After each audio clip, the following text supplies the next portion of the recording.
corner store with it. Eating shrimp fried rice with the cheese, this from Dickies. Dope boy fresh, corner store tea crispy. 2 cups stacked, he know to grab my backwoods. Couple folks politicking, block politicians. From my hood to yours, it's a corner store in it. Candy coated car swingers poking, they'll stick you. Thought it was a Buc-ee's, it got everything in it. Hey, I'm at the corner store with it. So, like we said earlier in the pod, the rec is located the corner of Magnolia and Gulf Street. Concord, 1 block away. This ain't the nicest part of town. So you working there, you had to deal with some stuff and some people.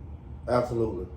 And I done seen it with my own eyes that you done had to deal with somebody. You know what I mean? Yeah. So what made you into the person that was able to deal with the challenges that came working at the rec? Man, Wyman, I would be remiss and completely out of line without just talking a little bit about, my origins. Mm-hmm. Man, I'm from Lake City, Florida. Granger Quarters, if you will. We had to say what Granger's was. It was the North End. Mm-hmm. Right? It was the Gardens or CDS minus the name, right? We were poor, and everyone in our neighborhood was poor. A lot of single families there, but there was some structure and some love. Well, prior to desegregation, much like what Charlton Pollard and Hebert were here in our city, the high school was Richardson High School. And that's where my mom and my dad and prior to desegregation, that's where they went.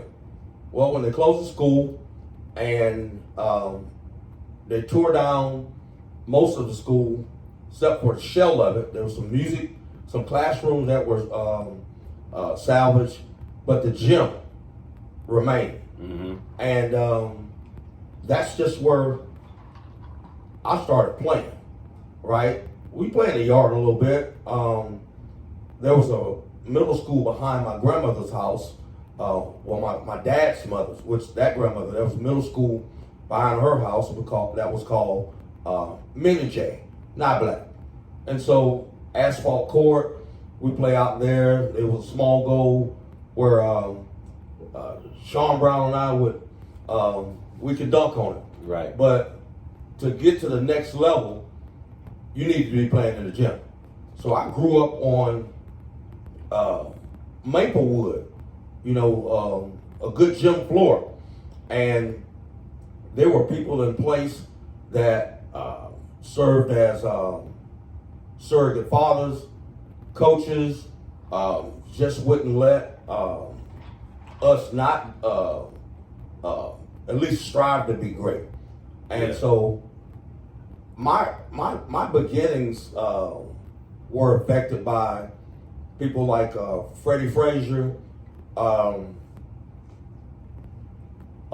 Robert Taylor, we call him Coon, Mike Felton, Wayne Jernigan, Larry Shaw,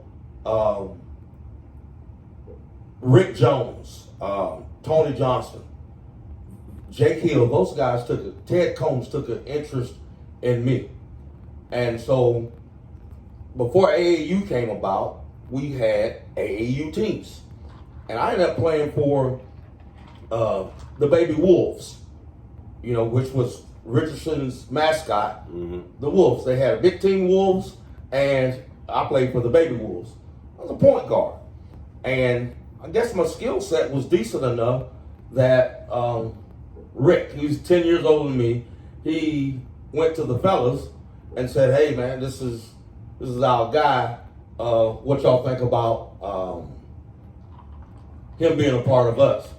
So they had special sessions like I would do sometime at the rec. Yeah. Allow just this skill level of people to come in who had not only the basketball acumen, but some maturity about themselves, knowing how to handle themselves. And so that's where it took off for me, for structure, understanding how to lead, put people together. Then I took off, to college briefly, and in the Army, which I had an opportunity to retire from. And I've always been a captain of something. I'm the oldest, and so, it's me out front. I didn't understand it then, but as I got a little older, I understood the path that God had carved out for me, if that makes any sense. That makes sense. Because just working there is, you got to deal with a lot of stuff. Just people just walking off the streets. Because when the wreck, CDS was still open for the majority of the time when the wreck was there, and the fair was still being held out there during that time. The gardens were still hopping? Yeah, Magnolia Gardens was still just right down the street. So they still had to come right down that way to, all types of people will be coming in the wreck. And homeless people. And one thing I would drug say, addicts. yes, sir. Yeah. And we were no judge of people. But I would think one of the proudest things that we had, never had to have a police substation there, or there weren't metal detectors, or we shook down people to see if they had or whatever. We dealt with people for what they were. And people. I think that the respect that the community had for you had a lot to do with that. Okay. Because it would be times when people, man, don't do that, man. Stacey Stacey ain't gonna tolerate that. Don't do that, bro.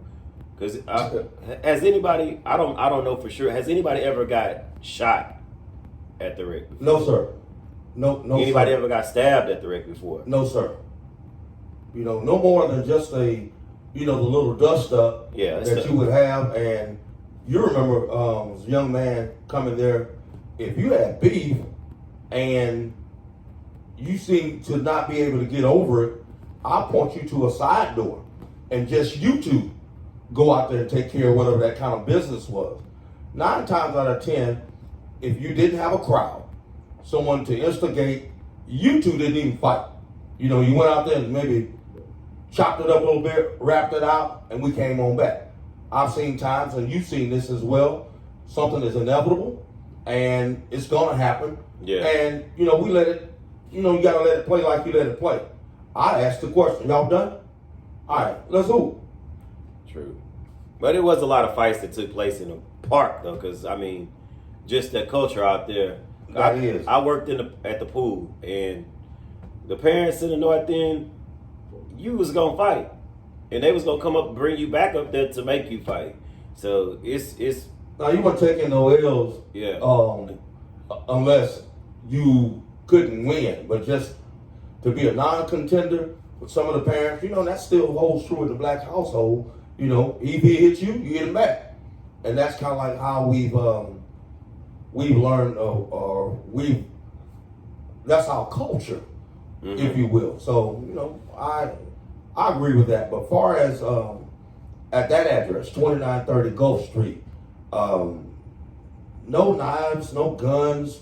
I didn't put up with colors, gang activity. I'm this, I'm that, and y'all this and y'all that. Nah, that's not happening here. We come here to get this wreck on. We're gonna hoop, play ping pong, whatever we're doing. Dominoes. Right? Dominoes, but we're gonna do it decently. Even at a time we played Madden in there. Oh yeah. We whatever was the new trend, and if it added a competitive spirit to it, I was with it.